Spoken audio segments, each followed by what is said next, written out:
جمعے کے بارے میں کافی مسئلہ معلوم کر رہے ہیں کہ جمعہ مسجد میں پڑھیں یا گھر پہ پڑھیں، اور گھر پہ پڑھیں تو کیا ہو جائے گا کہ نہیں ہو جائے گا۔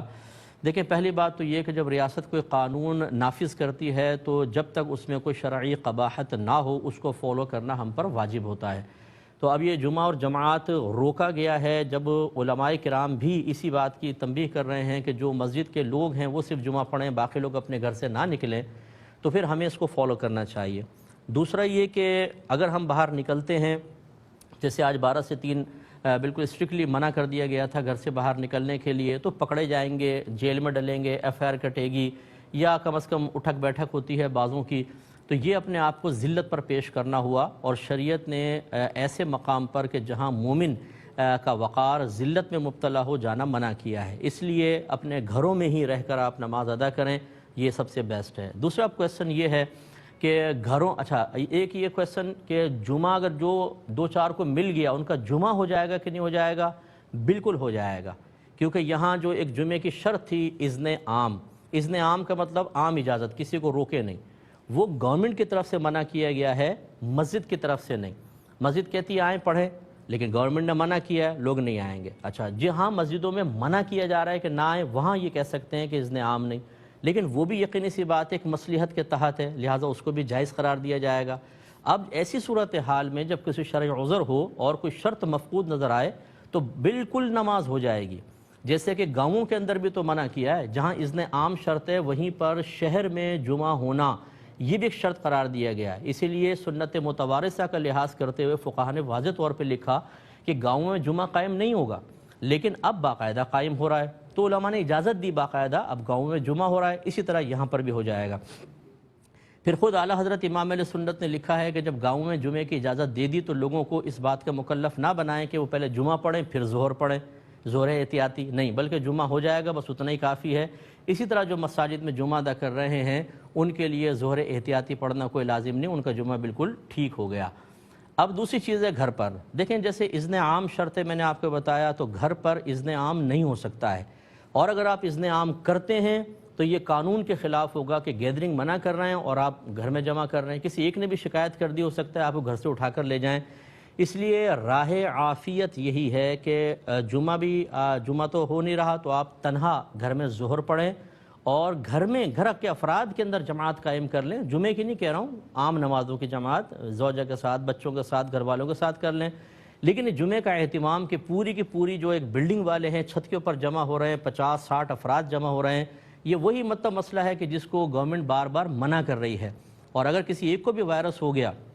جو اس کا اہتمام کر رہا ہے، یعنی نشانی ظاہر ہو گئی کورونا وائرس کی، تو وہی ہنگامہ کرے گا اور پھر ایسے لوگ پھنسیں گے، اس لیے بہتر ہے کہ نہ کیا جائے۔ اچھا اب یہ جمعہ قائم کرنا، دیکھیں اب گھروں کے اندر جمعہ جو قائم ہو رہا ہے، یہ بھی ایک بات مزید یاد رکھیے کہ جمعہ قائم کرے گا حاکم اسلام، اسی کو حق حاصل ہے۔ حاکم اسلام نہ ہو تو شہر کا بڑا مفتی اسے کہتے ہیں جس کے فتوے پر عوام و خواص کی اکثریت اعتماد رکھتی ہو۔ اگر ایسا بڑا مفتی نہ ہو، یعنی وہ خود ہر جگہ تو نہیں پہنچ سکتے، تو ان کا نائب کا مطلب جس کو وہ اجازت دیں کہ ہاں آپ پڑھا سکتے ہیں۔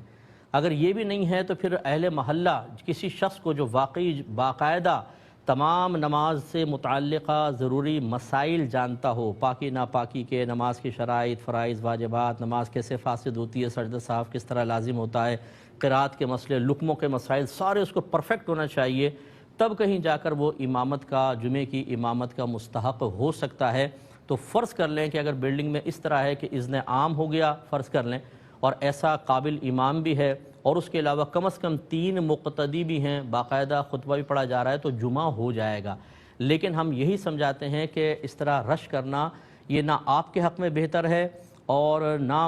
جو آ رہے ہیں لوگ ان کے حق میں بہتر ہے۔ گورنمنٹ جب منع کر رہی ہے تو اس کو سمجھ جائیں، یہ بہت ہی بہتر ہے، آئسولیشن میں رہیں، جتنا زیادہ تنہا رہیں گے اتنا بہتر ہے۔ ایک دفعہ یہ آفت گزر جائے، ورنہ آپ بے احتیاطی کرتے رہیں گے، یاد رکھیں یہ پابندی ختم نہیں ہوگی، یہ ہم پر ہی موقوف ہے۔ اگر ہم باہر نکلتے رہیں گے، ایسے آزادانہ کام کرتے رہیں گے، یہ پابندی بڑھتی چلی جائے گی،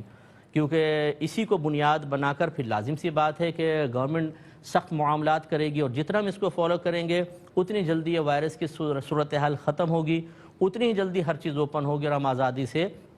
سب کام کر سکیں گے۔ چائنا کی مثال ہمارے سامنے ہے، انہوں نے اپنے علاقوں کے اندر جہاں پر سب سے پہلے کرونا وائرس دریافت ہوا یا اس کا اٹیک ہوا وہ سب جگہ انہوں نے اوپن کر دیا ہے سب چیزیں. تو ہم سب کو اس میں تعاون کرنا چاہیے تاکہ جلد سے جلد ہمارا ملک اپنے سابقہ حالات پر واپس آ جائے. کہ یہ اذن عام جو ہے مجبوری کی حالت میں ساقط ہوتا ہے. جیسے مثال کے طور پر ہماری جو فوجی ادارے ہوتے ہیں، سینسٹیو ادارے ہوتے ہیں، یا جہاں اسلحہ تیار ہوتا ہے ایسی فیکٹریز ہوتی ہیں، ان میں بھی مساجد ہوتی ہیں اور اس میں کثیر تعداد آ کے نماز پڑھ رہی ہوتی ہے. جو امپلائی وغیرہ ہوتے ہیں وہ اندر ہی نماز پڑھتے ہیں، باقاعدہ جمعہ بھی قائم ہوتا ہے اور اذن عام نہیں ہوتا، باہر گیٹ بند ہوتا ہے، عام آدمی تو داخل ہی نہیں ہو سکتا ایسے سینسٹیو ایریاز کے اندر. تو اس صورت میں بالکل دیکھیں اس پہ نماز ہو رہی ہوتی ہے، اس کی باقاعدہ فقہا نے اجازت دی ہے. اسی طریقے سے ان معاملات کے اندر بھی زیادہ لڑائی جھگڑا نہ کیا جائے. اب ہر ایک جو ہے کہیں ادھر سے فتویٰ لے رہا ہے پھر ادھر سے فتویٰ لے رہا ہے اور لینے کے بعد اس کو فوراً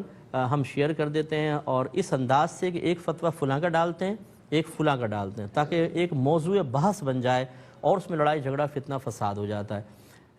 یہ مطلب سامنے آ رہی ہیں چیزیں. تو خلاصہ کلام یہ ہے کہ مفتیان کرام کی آراء کسی مسئلے میں مختلف ہو سکتی ہیں. اس کا مطلب یہ نہیں ہوتا کہ ایک صحیح ہے دوسرا ضرور غلط ہوگا. وہ اپنے زاویہ نظر سے کوئی دیکھ رہا ہوتا ہے، دوسرا اپنے زاویہ نظر سے دیکھ رہا ہوتا ہے. آپ کو جس مفتی صاحب پر کامل اعتماد ہیں اور وہ مستند مفتی صاحب ہوں، آپ ان کو بالکل آنکھیں بند کر کے فالو کر لیں، آپ کے لیے گناہ کا کوئی پہلو نہیں ہوگا.